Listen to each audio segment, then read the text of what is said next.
Hey everyone, so we're checking out class 10. Our goal is to calculate average speed and velocity using some basic velocity equals distance over time or velocity equals displacement over time um, equation.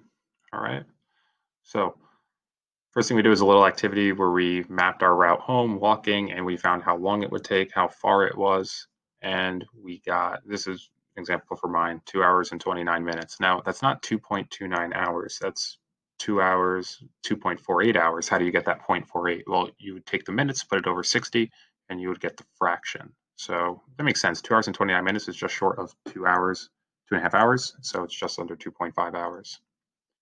If we look here, the distance, that's what was given to me on the app, said I would have to walk 7.6 miles.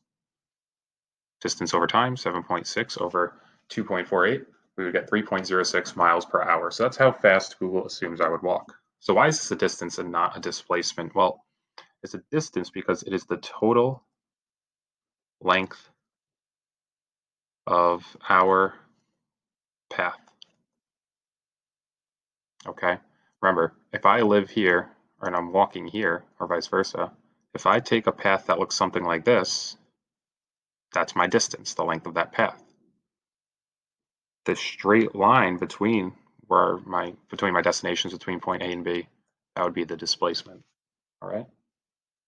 Explain why C is a speed and not a velocity. Remember our speed equation, speed is distance over time. So if I'm dealing with distance and dividing by time, I'm getting speed. All right. Also, there's no direction here as well. If you're changing direction constantly, you can't have direction for your speed. All right. It would be very challenging to do. How's your speed compared to others? Most people got in the ballpark of 3 miles per hour. So if you were to drive from Syosset to Niagara Falls, how would your distance compare to your displacement? Well, let's say this is Syosset. Let's say this is Niagara Falls. Your path, you can't take a straight line there. Your path will look something like this. All right, let's just say you kind of went that way. Okay, so this would be your distance. And your displacement, let's see if we can change colors here, would just be a straight line from one to the other. Displacement. All right. So distance would be greater than displacement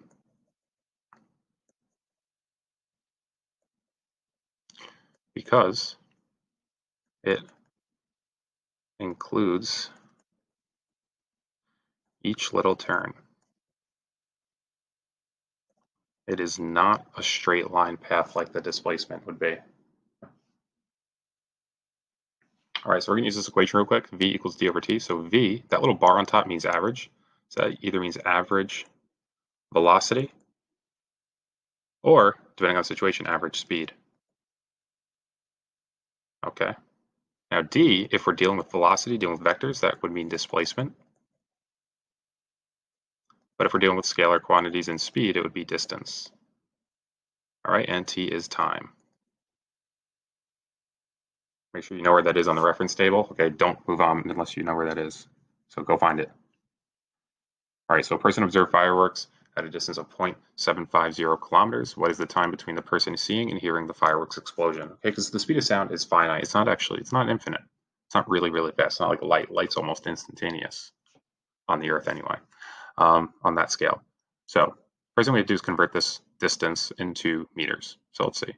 Our distance is 0.750 kilometers. To get that into meters, multiply. Put a line here, what we want over what we have. We always want meters whenever we can get it. So meters over kilometers. How many meters are in a kilometer? Well, a kilometer means 1,000. So 1,000 meters in 1 kilometer. So our distance, d value, is 750 meters. Our velocity, check the speed of sound in your reference table. It says 3.31 times 10 to the second meters per second.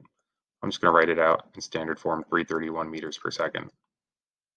So I'll solve for t. So let's start by writing out our equation. V equals d over t. Let's plug in. 331 meters per second equals 750 meters over t. Put this over 1, cross multiply. And we have 750 meters. I'm going to leave the units out for now. You only need them when you first plug in and in your final answer. So 750 equals 331 t. Divide both sides by 331. You should get something like, I think it's 2.27 seconds equals t. It's something like that. I'm just doing that from memory. All right. So in a 4-kilometer race, a runner completes the first kilometer in 5.9 minutes, the second kilometer in 6.2 minutes, the third kilometer in 6.3 minutes, and the final kilometer in 6 minutes. The average speed of the runner for the race is approximately, notice how these are all in kilometers per minute, so we don't have to change this from minutes or this from kilometers. So let's see, our distance is 4 kilometers. Now the direction is always changing, that's why I know it's a distance and not a displacement. Also it's asking for speed, so we know it's a distance as well. Our time is, we have to add all these up, so 5.9, let's see. And this comes out to be 24.4 minutes. You can double check me on that. So our velocity average, on average, is going to be, let's see, 4 kilometers over 24.4 minutes. I think it's 0.16 kilometers per minute. And there we have it. So why is this average? Well, notice how the person's speed was changing during each interval. This first interval, person started off fast. This third interval, person got really slow. So why is it average? The runner's speed changed for each interval. So by adding up all the distances and all the times, we just got the average, all right? In this class, we frequently deal with the average. All right, so we have a high-speed train in Japan, goes a distance of 300 kilometers. So let's write that down, that's D. 300 kilometers, I gotta change that right off the bat. Multiply what I want over what I have. 1,000 meters is 1 kilometer. That goes away, that goes away. Our distance is 300,000 meters. Now our time is 3,600. Just put that in your calculator, 3.6 times 10 to the 3. All right, V equals D over T. 300,000 meters over 3,600 seconds. And I think it comes out to be 83 or so meters per second. Choice D. And last but not least, what is the distance? What is the displacement? Well, distance is total length of the path. So let's see what's going on here. Car goes 90 meters north. Let me draw this out. This is my starting point. I'll label that with an S. So 90 meters north. Stops, turns around, and goes back 40 south. So this is where I finish, F. So your resultant always goes from start to finish. So that arrow's got to be 50 meters, and that's got to be north. All right. So what's what here? The distance is the total length of the path. That's 130 meters. Please don't include that 50 there. That'd be bad. The displacement is how far you are from where you started. That would be 50 meters, specifically north, because that needs direction. That's average speed. I'm just going to write out the word speed instead of using the equation, though you could use V equals D over D.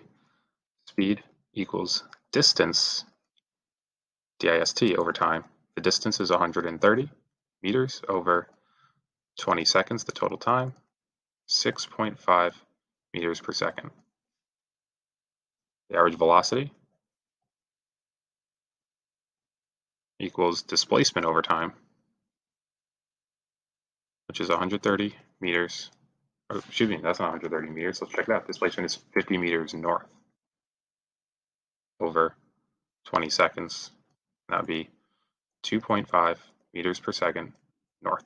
All right, so this goes there, that goes there. All right, if you have any questions, let me know. Have a great day.